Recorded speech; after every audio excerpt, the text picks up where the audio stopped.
Thus saith God as noun and verb.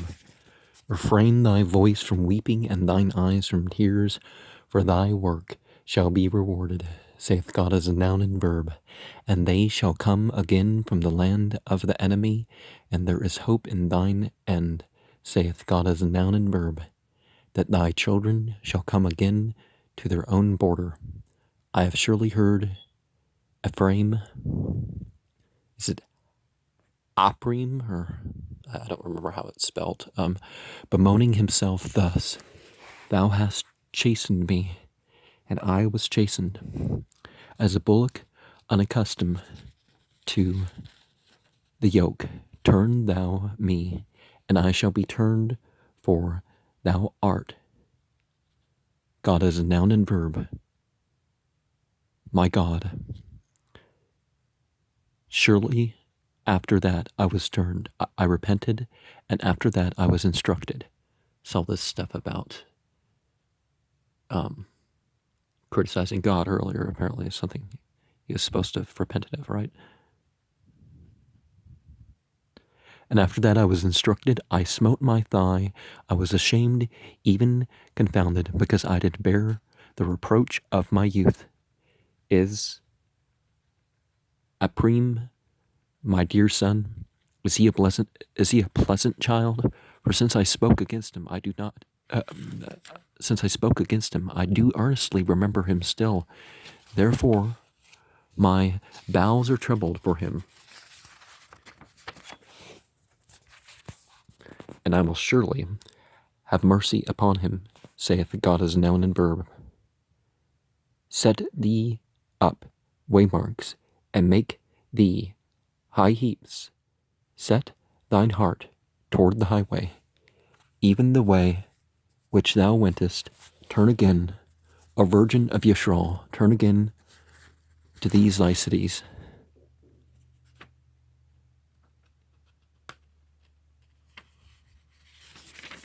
Okay, from repentant. The New Covenant. Not so much a dispensationalist sort of thing, just a different material culture and some time to renew yourself. It's not that God's some trickster that changes the laws drastically every generation or something. Or behold, the days come, saith God as noun and verb, that I will sow the house of Yisrael and the house of Yehuda with the seed of man and with the seed of beast, and it shall come to pass that like as I have watched over them to pluck up and break down and to throw down and to destroy and to afflict, so will I watch over them to build and to plant, saith God as a noun and verb. In those days shall I say, they shall say no more, the fathers have eaten a sour grape, and the children's teeth are set on edge. But every one shall die for his own iniquity. Every man that eateth the sour grape, his teeth shall be set on edge. Behold, the days come, saith God as a noun and verb, that I will make a new covenant with the house of Yisrael and with the house of Yehuda, not according to the covenant that I made with their fathers in the day that I took them by the hand to bring them out of the land of Egypt, which my covenant they broke, although I was a husband to them, unto them, saith God as a noun and verb. But they shall be the covenant that I will make with the house of Yisrael after those days, saith God as a noun and verb. I will put my law in their inward parts and write it in their hearts, and will be their God.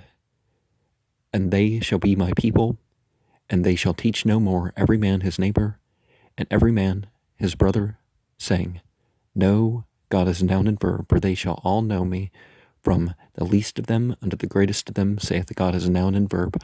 For I will forgive their iniquity, and I will remember their sin no more. But see, they have to actually have it in their hearts.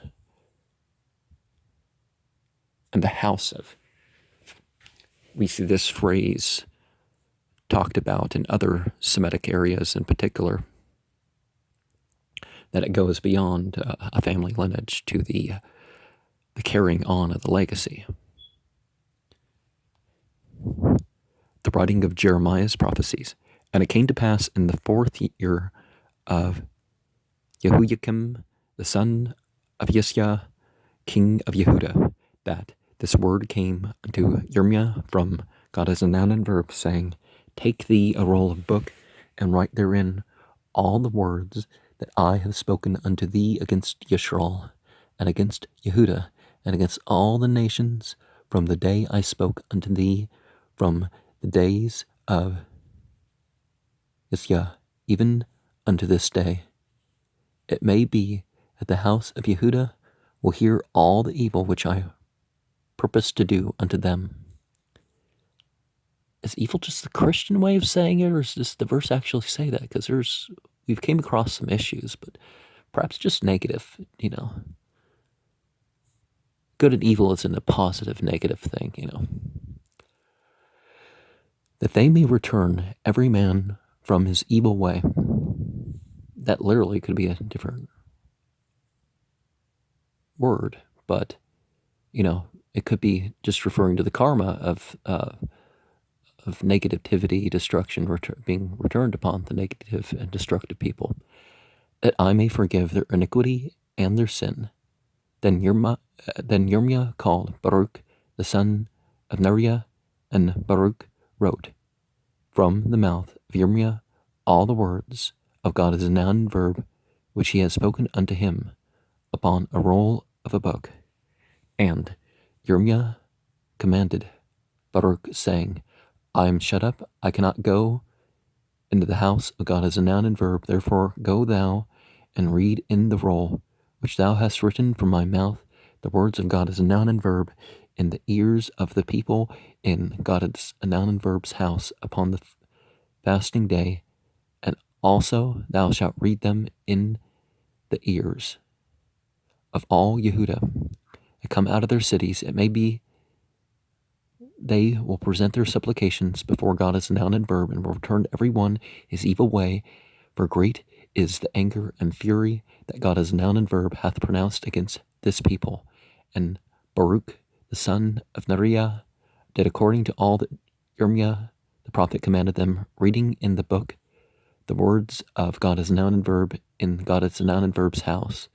I had a series of 5 dreams that kind of, I guess, correspond. It's like some weird mixture of the I have nots or something, Egyptian commandments, and the book of Baruch. According to Jeremiah the prophet, reading the book, the words of God as a noun and verb in God as a noun and verb's house. Is this the thing about the? No, this isn't the thing. There. Okay, that's what I'm talking about. It's right there. And it came to pass in the 5th year of Jehoiakim, the son of Josiah, the son of Yehuda, in the 9th month, that they proclaimed a fast before God as a noun and verb to all the people of Jerusalem, and the people that came from the cities of Yehuda unto Jerusalem. Then read Baruch in the book the words of Yirmiah in the house of God as a noun and verb, in the chamber of Gemariah, the son of Shaphan, the scribe, in the higher court, at the entry of the new gate of God as a noun and verb's house, in the ears of all the people. Doesn't that, the 9th month, Ramadan is the 9th month in this age, and the encouragement of saying the scripture at the night,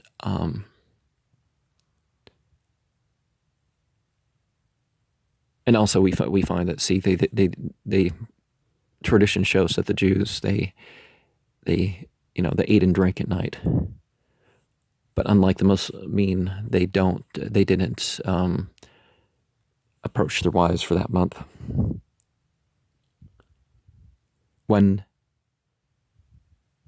Micaiah, the son of Gemariah, the son of Shaphan, had heard out of the book all the words of God as a noun and verb, then he went down into the king's house, into the scribe's chamber, and lo, all the princes sat there, even Elishama the scribe, and Dahlia, the son of Shemiah, and Elnathan, or Elnathan. Some of these THs are really not but the son of Achbor, and Gemariah, the son of Shaphan, and Sladkiah, the son of Hananiah, and all the princes. Then Micaiah declared, is it Micaiah or Micaiah? Unto them all the words that he had heard when Baruch read the book in the ears of the people. Therefore, all the princes sent Yehudi, the son of Nathaniah, the son of Shelemiah, the son of Cushi, unto Baruch, saying, Take in thine hand the roll, wherein thou hast read in the ears of the people, and come. So Baruch, the son of Neriah, took the roll in his hand, and came unto them. And they said unto him, Sit down now, and read it in our ears. So Baruch read it in their ears. Now it came to pass, when they had heard all the words, they were afraid, both one and other, and said unto Baruch, We will surely tell the king all these words. And they asked Baruch, saying, Tell us now, how didst thou write all these words at his mouth? Then Baruch answered them, He pronounced all these words unto me with his mouth, and I wrote them with ink in the book. Then said the princes unto Baruch, Go hide thee, thou and Yirmiah, and let no man know where ye be. And they went in to the king into the court, but they laid up the roll in the chamber of Elishama the scribe, and told all the words in the ears of the king. So the king sent Yehudi to fetch the roll, and he took it out of Elishama the scribe's chamber, and Yehudi read it in the ears of the king and in the ears of all the princes which stood beside the king. Now the king sat in the winter house in the 9th month, and there was a fire in the hearth burning before him.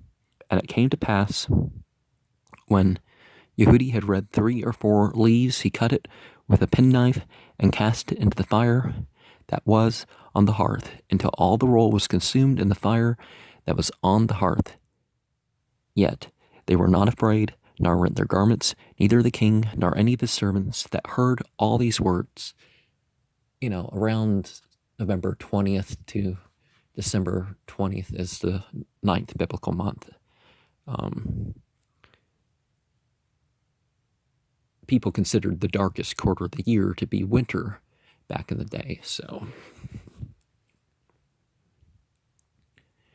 Nevertheless, Elnathan and Dahlia and Gemariah had made intercession to the king that he would not burn the roll, but he would not hear them.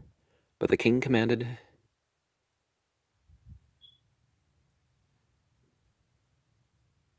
Meal or Yermal, I'm not sure. The son of Hamelech, yeah, I'll just say Meal,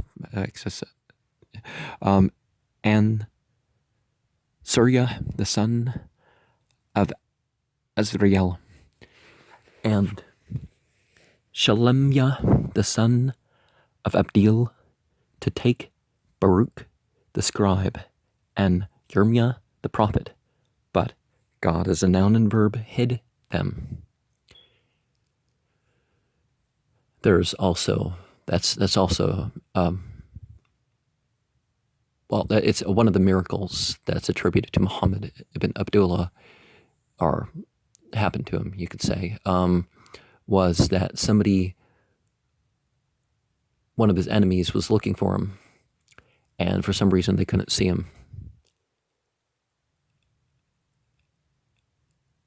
And there's some verses in the Quran regarding that. Then the word of God as noun and verb came to Yirmiah. After that the king had burned the roll and the words which Baruch wrote at the mouth of Yirmiah, saying, Take thee again another roll and write in it all the former words that were in the first roll which Jehoiakim the king of Yehudah hath burned. Then took Yirmiah another roll and gave it to Baruch the scribe, the son of Neriah, who wrote therein from the mouth of Yirmiah all the words of the book which Jehoiakim king of Yehudah had burned in the fire, and there were added besides unto them many like words. The imprisonment of Yirmiah. And King Thaliah, the son of Yeshiah, reigned instead of Kanya, the son of Jehoiakim, whom Nebuchadrezzar, king of Babylon, made king in the land of Yehudah. But neither he nor his servants nor the people of the land did hearken unto the words of God as noun and verb, which he spoke by the prophet Yirmiah. And Zedekiah the king sent Yehu-Kal, the son of Shelemiah, and Zephaniah, the son of Maaseiah, the priest, to the prophet Yirmiah, saying, Pray now unto God as noun and verb, our God, for us. Then Pharaoh's army was come forth out of Egypt, and when the Chaldeans that besieged Jerusalem heard tidings of them, they departed from Jerusalem. Then came the word of God as noun and verb unto the prophet Yirmiah, saying, Thus saith God as noun and verb, the God of Yisrael, Thus shall ye say to the king of Yehudah that sent you unto me to inquire of me, Behold, Pharaoh's army, which is come forth to help you, shall return to Egypt into their own land. And the Chaldeans shall come again and fight against this city, and take it, and burn it with fire. Thus saith God as a noun and verb, Deceive not yourselves, saying, the Chaldeans, the people who pray 5 times a day, shall surely depart from us, for they shall not depart. For though ye had smitten the whole army of the Chaldeans that fight against you, and there remained but wounded men from among them, yet should they rise up every man in his tent, and burn the city with fire.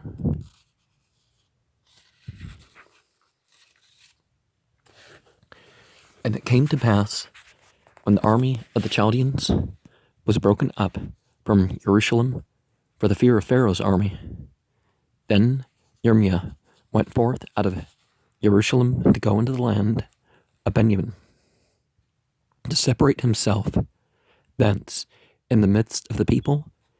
And when he was in the gate of Benjamin, a captain of the ward was there, whose name was,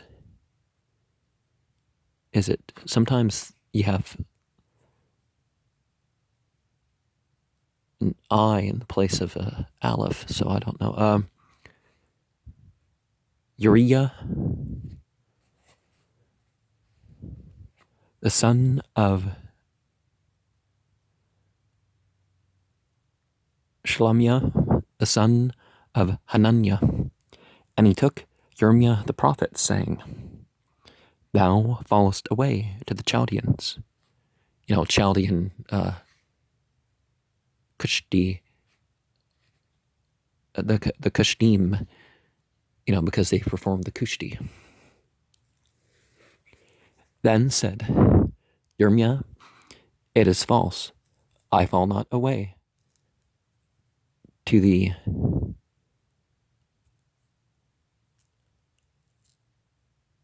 Chaldeans. But he hearkened not to him. So Uriah took Yirmiah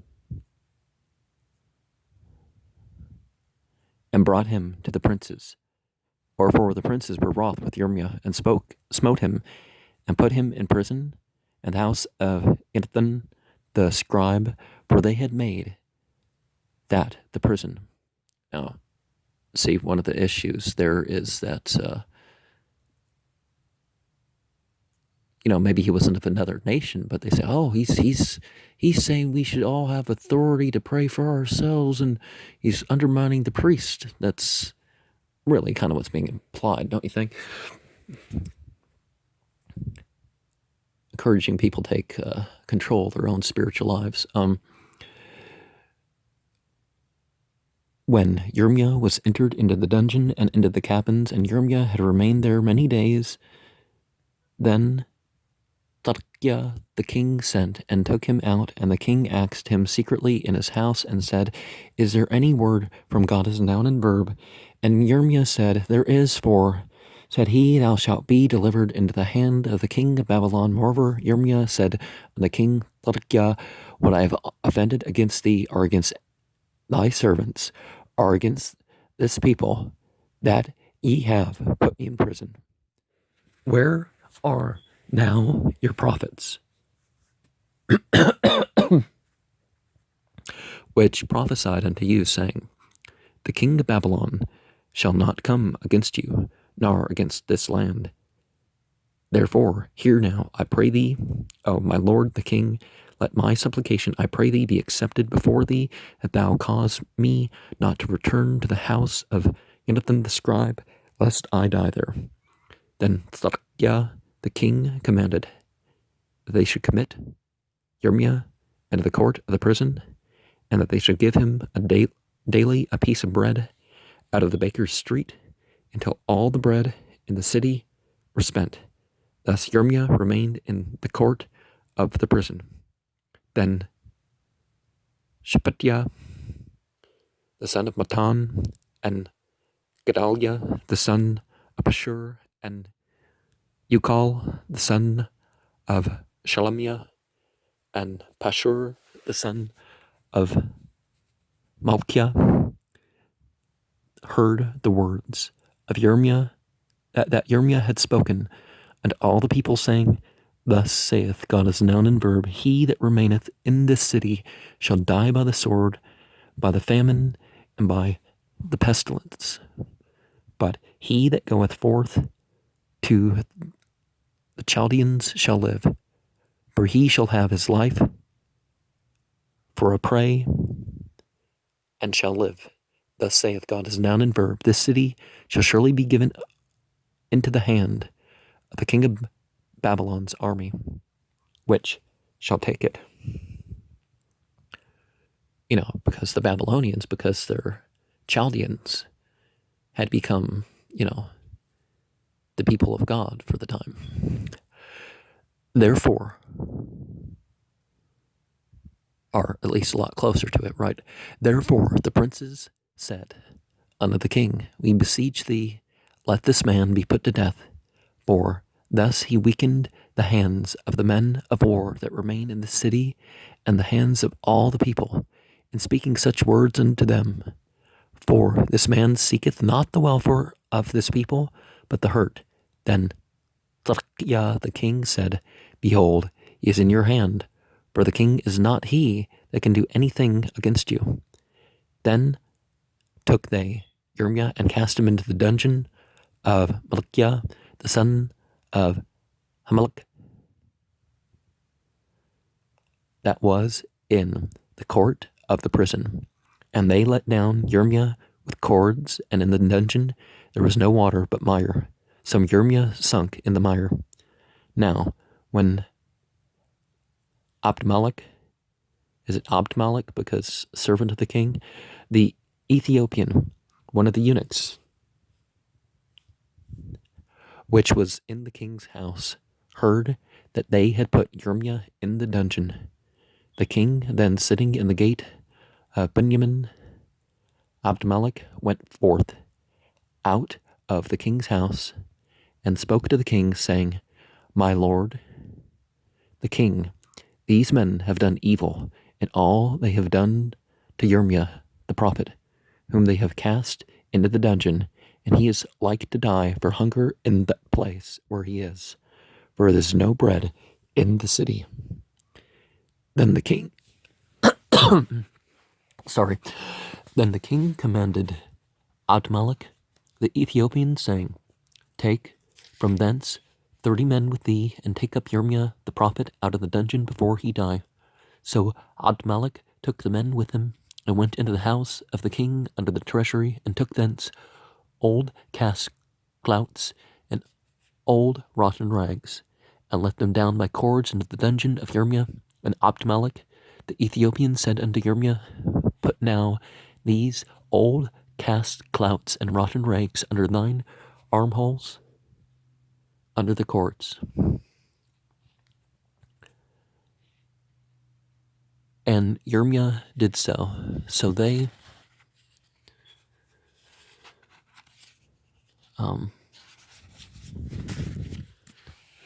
drew up Yirmiyah with cords, and took him out of the dungeon, and Yirmiyah remained in the court of the prison. Then Thirkiah the king sent, and took Yirmiyah the prophet unto him into the third entry that is in the house of God as a noun and verb.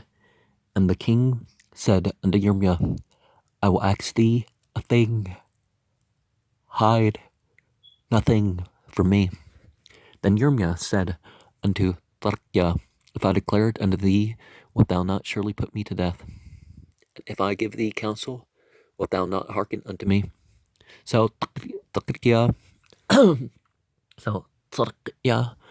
king swore secretly unto Yirmiyah, saying, As God as noun and verb liveth, that made us this soil, I will not put thee to death, neither will I give thee into the hand of these men that seek thy life.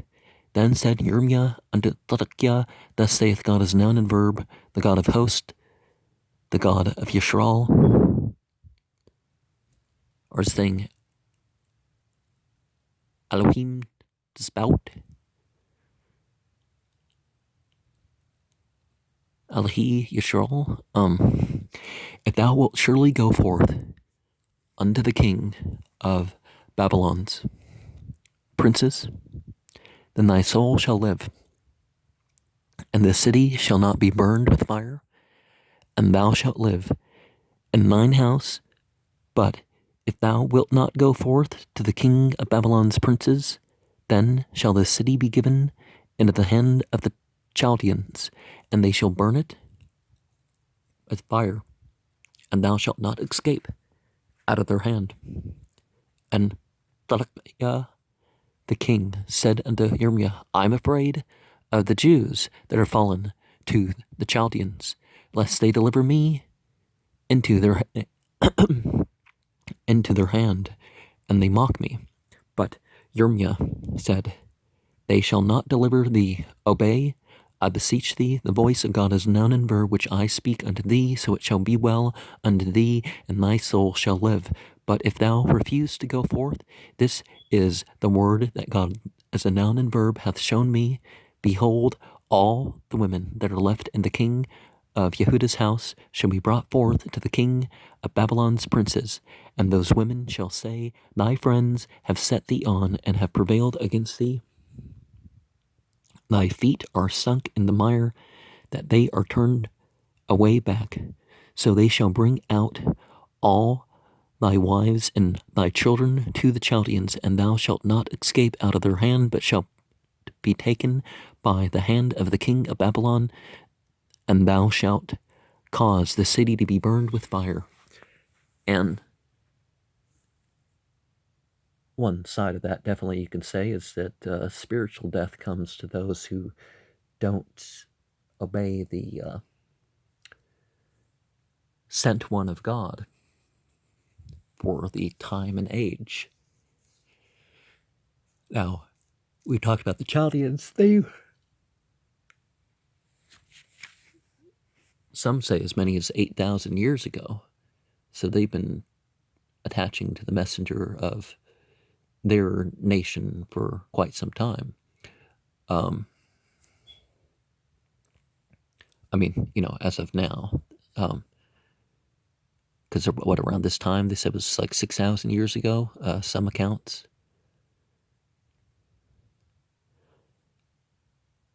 the time of, wait, when was Jeremiah? Okay, the captain.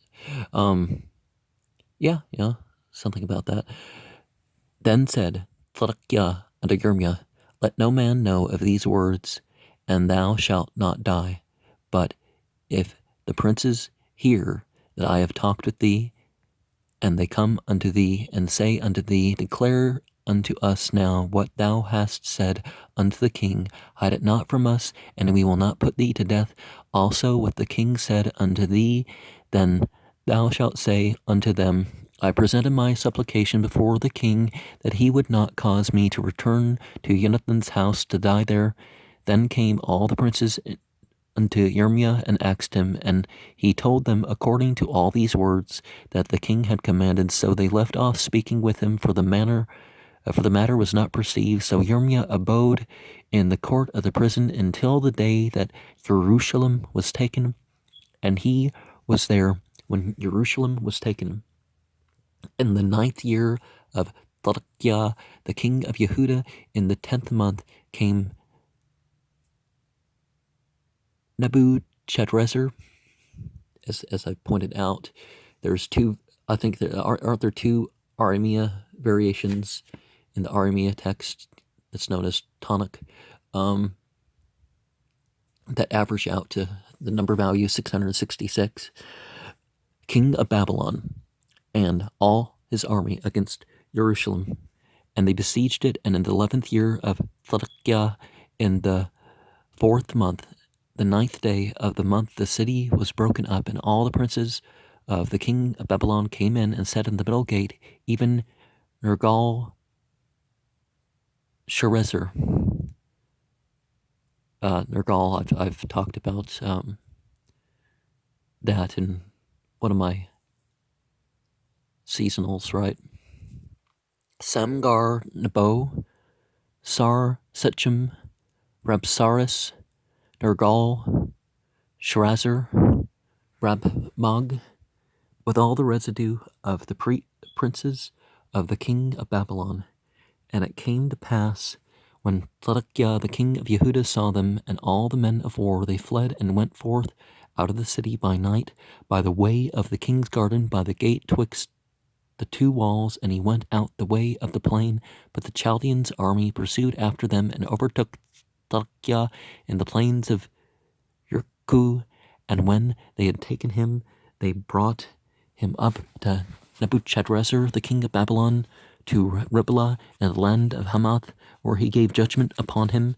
Then the king of Babylon slew the sons of Tzadkiah in Riblah before his eyes, and also the king of Babylon slew all the nobles